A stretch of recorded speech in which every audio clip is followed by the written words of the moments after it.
दोस्तों, मीडिया एंकरों का एक बहादुर सवाल, एक ईमानदार सवाल मोदी सरकार के मंत्रियों को गुस्से में लाल क्यों कर देता है। तर्कपूर्ण जवाब देने के बजाय मोदी सरकार के मंत्री बौखला क्यों जाते हैं और उल्टा एंकरों को बेइज्जत करने लगते हैं। पहले आपने देखा होगा कि स्मृति ईरानी से कुछ महीने पहले जब सुधीर चौधरी ने महंगाई के मुद्दे पर सवाल किया था तो उन्हें तिहाड़ की याद दिला दी, यानी बेइज्जती करने का काम किया था। पर्सनल अटैक पर उतर आई थी क्योंकि एक सवाल वो नहीं झेल पाई। और अब राहुल कंवल का एक सवाल निर्मला सीतारमण नहीं झेल पाई और पत्रकारिता सिखाने लगी। इलेक्टोरल बॉन्ड के मुद्दे पर राहुल कंवल ने ऐसा सवाल पूछा कि निर्मला मैडम को जबरदस्त गुस्सा आ गया। इंडिया टुडे कॉन्क्लेव में निर्मला सीतारमण का इंटरव्यू था। निर्मला सीतारमण ने सोचा होगा कि सारे सवाल मोदी सरकार के मुताबिक करेंगे, लेकिन राहुल कंवल हवाओं में जो सवाल है जिसकी सबसे ज्यादा चर्चा है इलेक्टोरल बॉन्ड को लेकर, मोदी सरकार को एक्सपोज कर देते हैं और सवाल करते हैं कि निर्मला मैडम को जबरदस्त गुस्सा आ जाता है। राहुल सवाल करते हैं कि मैडम, इलेक्टोरल बॉन्ड की ये जो जानकारी अब तक सामने आई है उसके मुताबिक एक तो बीजेपी को सबसे ज्यादा चंदा मिला है और दूसरा ये है कि कई कंपनियों पर पहले ईडी की रेड पड़ी और उसके बाद उन कंपनियों ने मोटा चंदा दिया। पीएम मोदी तो क्रोनिक कैपिटलिज्म को खत्म करने की बात करते हैं, लेकिन यहाँ पर कहानी कुछ और ही दिखाई देती है। तो यह राहुल कंवल सीधा और मतलब का सवाल करते हैं निर्मला सीतारमण से। तो निर्मला सीतारमण को जबरदस्त गुस्सा आ जाता है कि ऐसा सवाल करने की आखिरकार हिम्मत कैसे हुई। और क्या कहती है निर्मला सीतारमण, जरा देखिए। निर्मला सीतारमण कहती हैं कि आपका सवाल सिर्फ कल्पनाओं पर आधारित है कि पहले ईडी की छापेमारी होती है, उसके बाद वो कंपनी बीजेपी को चंदा दे देती है। जिन कंपनियों पर रेड पड़ी है हो सकता है उन्होंने भाजपा के बजाय क्षेत्रीय पार्टियों को चंदा दिया हो।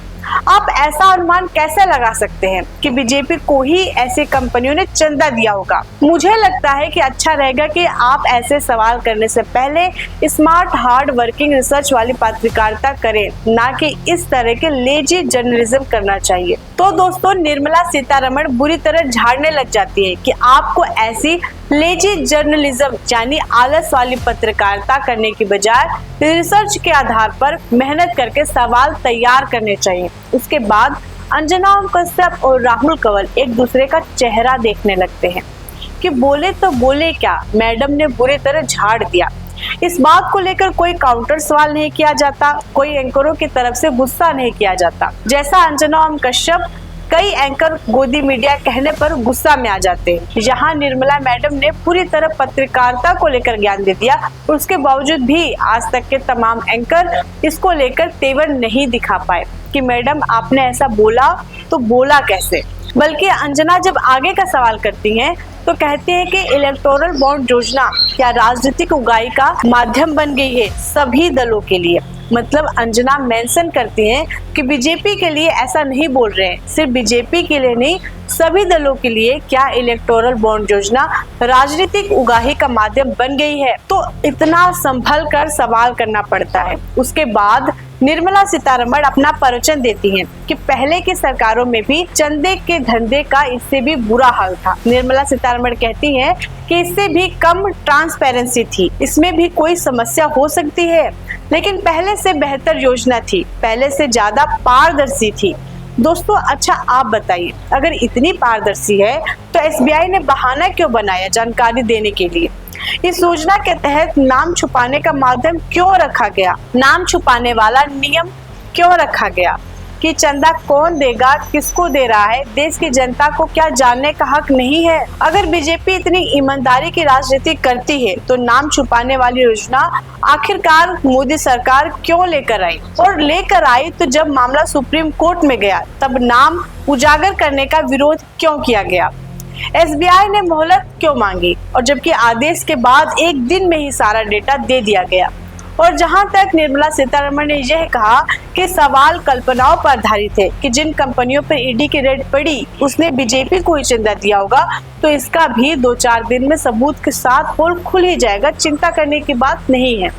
सुप्रीम कोर्ट ने आज नया आदेश दे दिया है। और जहां तक निर्मला सीतारमण ने राहुल कंवल को रिसर्च बेस्ड सवाल करने की सलाह दी, तो अगर मीडिया एंकर रिसर्च के आधार पर सवाल करने लगे तो मोदी सरकार की कई योजनाओं की पोल खुल जाएगी और निर्मला सीतारमण जैसे मोदी सरकार के मंत्री जवाब नहीं दे पाएंगे और ऐसे ही गुस्सा हर इंटरव्यू में दिखाने को मजबूर हो जाएंगे।